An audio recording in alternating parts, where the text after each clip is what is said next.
찬송가 91장입니다.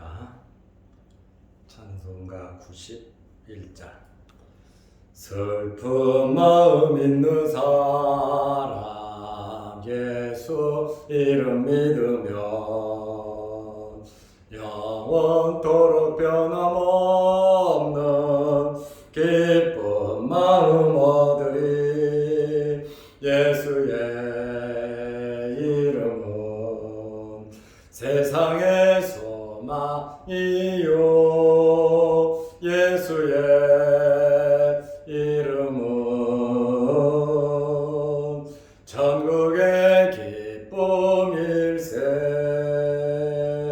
거룩하신 주의 이름 너의 방패 삼으라. 환난 시험 당할 때에 주께 기도드려라. 예수의 이름은 세상의 소망이요 예수의 이름은 천국의 기쁨일세. 존귀하신 주의 이름 우리 기쁨 되도다. 주의 품에 안길 때에 기뻐 찬송 부르리. 예수의 이름은 세상의 소망이요 예수의 이름은 천국의 기쁨일세. 우리 갈 길 다간 후에 보좌 앞에 나가 왕의 왕께 경배하며 멸류관을 드리리. 예수의 이름은 세상의 소망이요 예수의 이름은 천국의 기쁨일세. 아멘. 사도신경으로 우리의 신앙을 고백하겠습니다. 전능하사 천지를 만드신 하나님 아버지를 내가 믿사오며 그 외아들 우리 주 예수 그리스도를 믿사오니 이는 성령으로 잉태하사 동정녀 마리아에게 나시고 본디오 빌라도에게 고난을 받으사 십자가에 못 박혀 죽으시고 장사한 지 사흘 만에 죽은 자 가운데서 다시 살아나시며 하늘에 오르사 전능하신 하나님 우편에 앉아 계시다가 저리로서 산자와 죽은 자를 심판하러 오시리라. 성령을 믿사오며 거룩한 공회와 성도가 서로 교통하는 것과 죄를 사하여 주시는 것과 몸이 다시 사는 것과 영원히 사는 것을 믿사옵나이다. 아멘. 하나님의 말씀 마가복음 15장 15절 말씀입니다. 빌라도가 무리에게 만족을 주고자 하여 바라바는 놓아주고 예수는 채찍질하고 십자가에 못 박히게 넘겨주니라. 아멘. 저는 지금 속초에 나와 있습니다.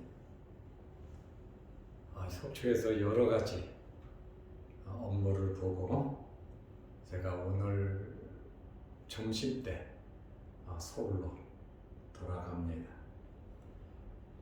내년 3월 20일 날 우리 경향로의 교역자회 수련회가 속초에서 있습니다.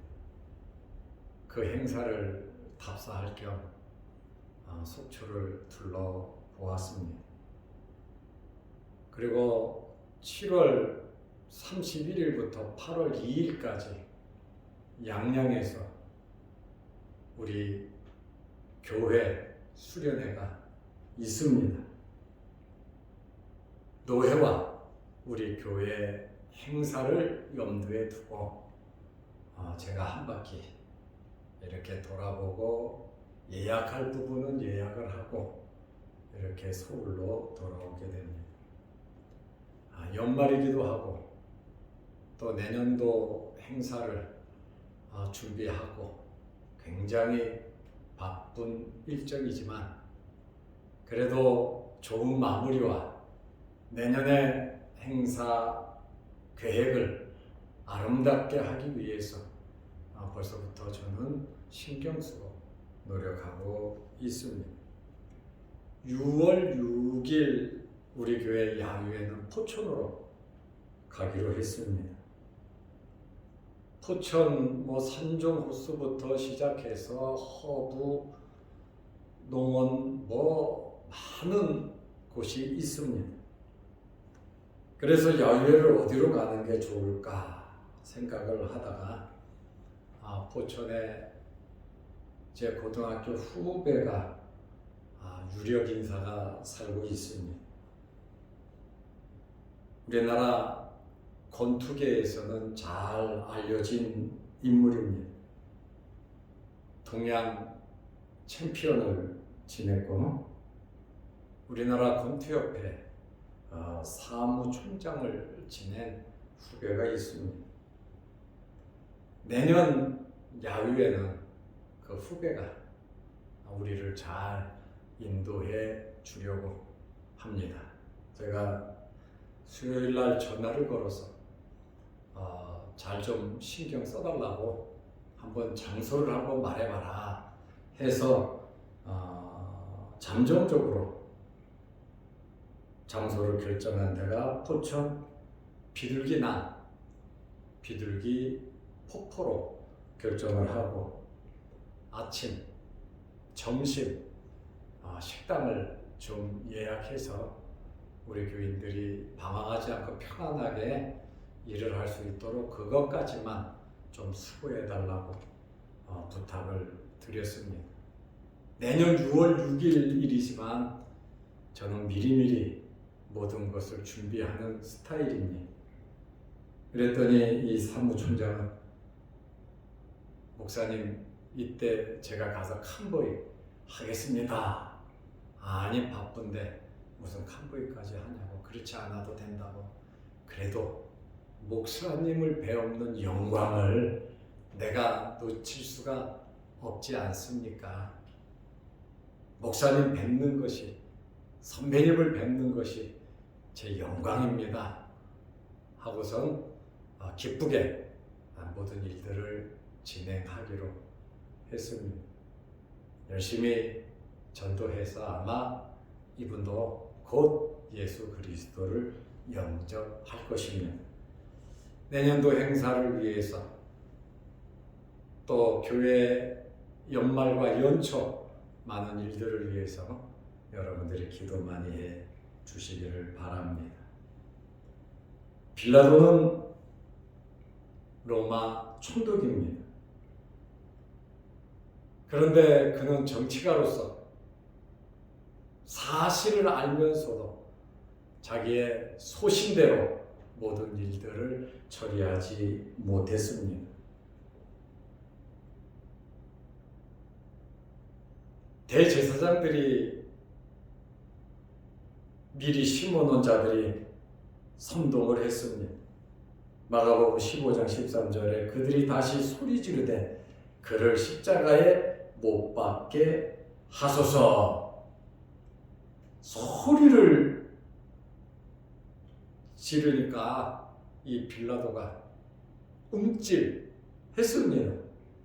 마가복음 15장 14절에 빌라도가 이르되 어찌미냐 이가 무슨 악한 일을 하였느냐 하니 더욱 소리 지르되 십자가에 못 박게 하소서 하는지라.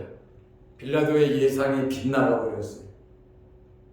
예수 그리스도를 죽일 이유가 1도 없었습니다.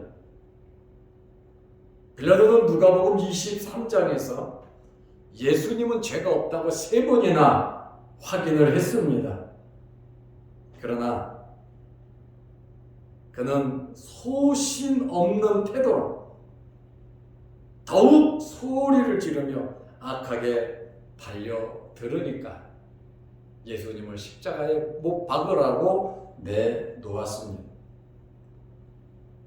마태복음 27장 24절에 보면 빌라도가 아무 성과도 없이 예수를 구하려고 했지만 아무 성과도 없이 도리어 밀란이 나라는 것을 보고 물을 가져다가 무리 앞에서 손을 씻으며 이르되 이 사람의 피에 대하여 나는 무죄하니 너희가 당하라.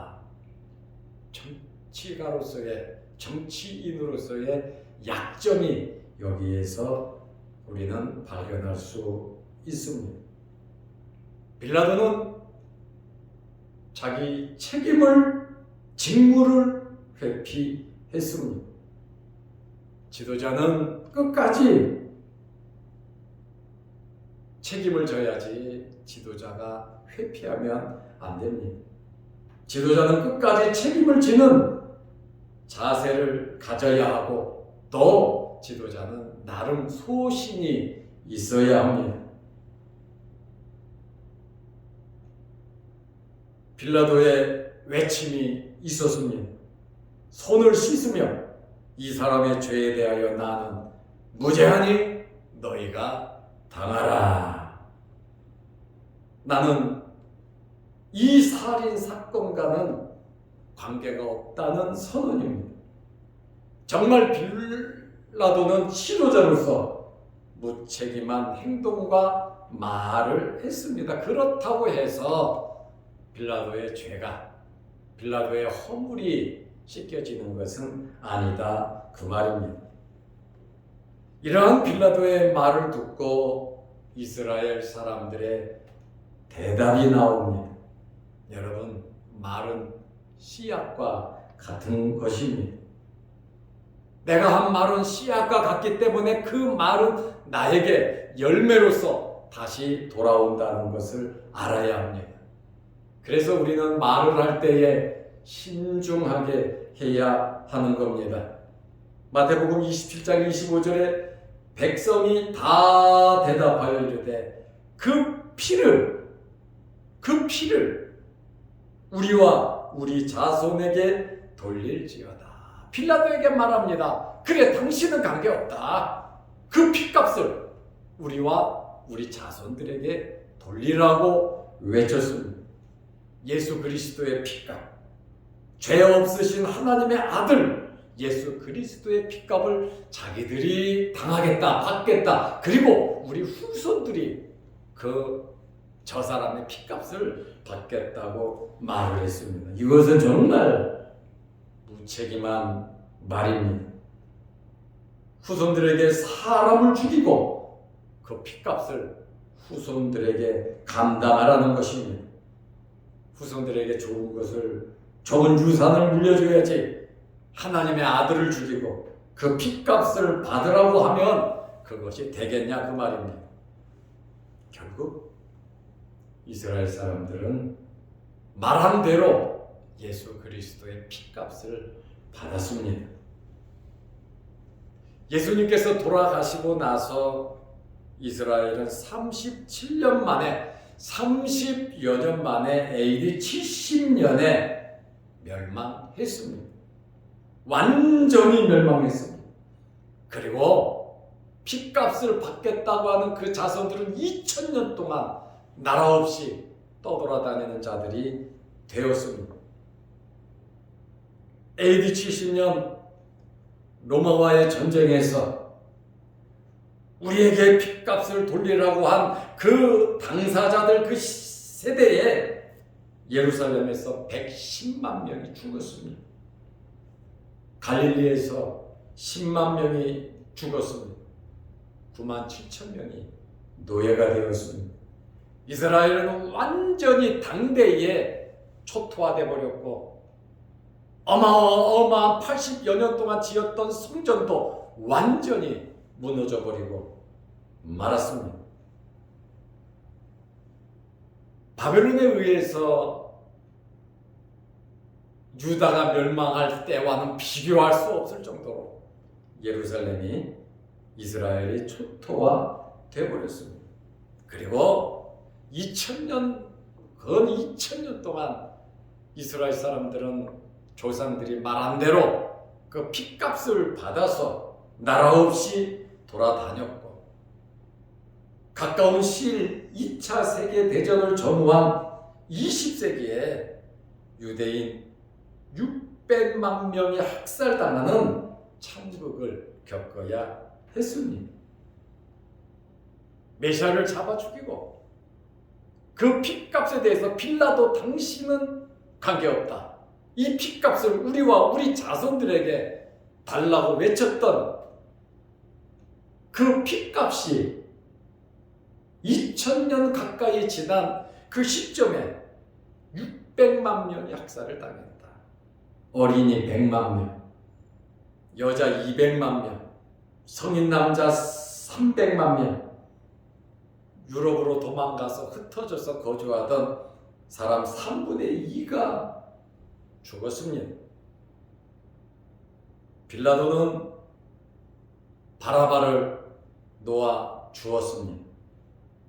그리고 그들의 바람대로 예수 그리스도는 십자가에 죽이라고 사형 언도를 내리고 그들에게 넘겨 주었습니다. 오늘 읽은 본문 마가복음 15장 15절 말씀에 보면 빌라도가 무리에게 만족을 주고자 하여 이스라엘 사람들에게, 지금 자기가 정치하고 있잖아요. 총독이잖아요. 사대들이 공회를 중심으로 해서 그들의 사주를 받은 사람들이 군중심리로 선동을 하고 소리를 지르자 무리에게 만족을 주고자 하여, 정치가 빌라도의 모습입니다. 빌라도는 정의를 수호하는 것이 아니라 자신의 정치적 지위를 지키는 것이 그의 삶의 최우선 순위였습니다. 빌라도는 정의와 양심을 버렸습니다. 그리고 아내가 그렇게 간절히 그 사람 죽이지 말라고 부탁을 했지만 자기의 위치를 위해서 예수 그리스도를 죽는데 내어 놓았습니다. 빌라도는 군중의 위압적 호소에 굴복을 했습니다. 지도자는 그러면 안 됩니다. 소신을 가지고 끝까지 자기의 주장을 해야 하는 것입니다. 바라바는 놓아주고 예수는 채찍질하고, 채찍질을 하는 것은 죄수가 십자가에 달리기 전에 힘을 빼기 위함입니다. 빨리 죽이려고 하는 그러한 행위입니다. 첫째로 힘센 군인들이 무자비하게 채찍질을 했습니다. 채찍은 가죽끈으로 여러 개를 묶어서 쓰는데, 이 가죽끈 끝에는 뼈 조각하고 납덩이를 달아서 죄수를 때렸습니다. 처음에는 피부를 찢고, 둘째는 모세혈관을 찢고, 셋째는 정맥이 터지고, 넷째는 근육과 동맥이 다 찢어져 나가는 겁니다. 예수님께서 십자가의 길을 가시는 이러한 모습을 우리는 보게 됩니다. 빌라도에게는 정치가로서 하나님의 아들을 살릴 수 있고 정의를 심을 수 있는 그러한 기회를 놓쳤습니다. 우리는 이러한 환경이 우리에게 주어진다면 저와 여러분들은 어떻게 결정을 하며 살아가시렵니까? 우리는 어떤 환경에서든지 올바른 결정, 신앙 양심에서 벗어나지 않는 그러한 결정을 할 수 있는 저와 여러분들이 되시기를 바랍니다. 기도하겠습니다. 하나님 아버지, 산해드린 공예의 회원인 대제사장들과 장로와 서기관들은 예수님을 결박하고 어떻게든지 예수님을 죽이려고 사형언도를 자기들이 내리고 결국 예수님을 끌고 빌라도에게 가서 거짓 증인을 세우고 폭동을 일으키려고 하며 빌라도를 협박하고 예수 그리스도를 죽이고자 한 이러한 말씀을 보면서 하나님의 말씀을 보고 기도하고 착하게 살아라, 올바로 살아라, 하나님의 말씀대로 살아라고 하는 이러한 종교 지도자들이 타락을 했고 아브라함의 자손이라고 자랑을 하는 이스라엘 사람들이 이렇게 예수 그리스도를 죽이는 일에 합세한 것을 우리가 보게 됩니다. 하나님 아버지, 우리는 영적인 분별력과 하나님의 말씀에 대한 확신을 가지고 살아가게 하여 주시옵소서. 세상에서 우리가 삶을 살아가고 있지만 우리의 신앙 양심을 지키고 우리의 믿음을 지키면서 살아가게 하여 주시고 우리의 신앙과 우리의 양심에서 벗어나는 일들, 행위들, 말들 하지 않도록 도와주시고 우리의 욕심대로 살아가지 않도록 날마다 예수 그리스도로 만족하며 믿음으로 살아가게 하여 주옵소서. 영상 유튜브를 보며 함께 예배를 드리며 또한 새벽 예배를 드리며 아버지 앞에 기도하는 성도들의 기도를 들어 주옵소서. 오늘 하루도 주 안에서 승리하는 복된 하루 되게 하옵소서. 예수님의 이름으로 기도드리옵나이다. 아멘. 하늘에 계신 우리 아버지여, 이름이 거룩히 여김을 받으시오며 나라의 임하옵시며 뜻이 하늘에서 이룬 것 같이 땅에서도 이루어지이다. 오늘날 우리에게 일용할 양식을 주옵시고 우리가 우리에게 죄 지은 자를 사하여 준 것 같이 우리 죄를 사하여 주옵시고 우리를 시험에 들게 하지 마옵시고 다만 악에서 구하옵소서. 대개 나라와 권세와 영광이 아버지께 영원히 있사옵나이다. 아멘. 날씨가 많이 춥습니다. 오늘 하루도 건강하게 또 주 안에서 승리하며 잘 지내시기를 바랍니다.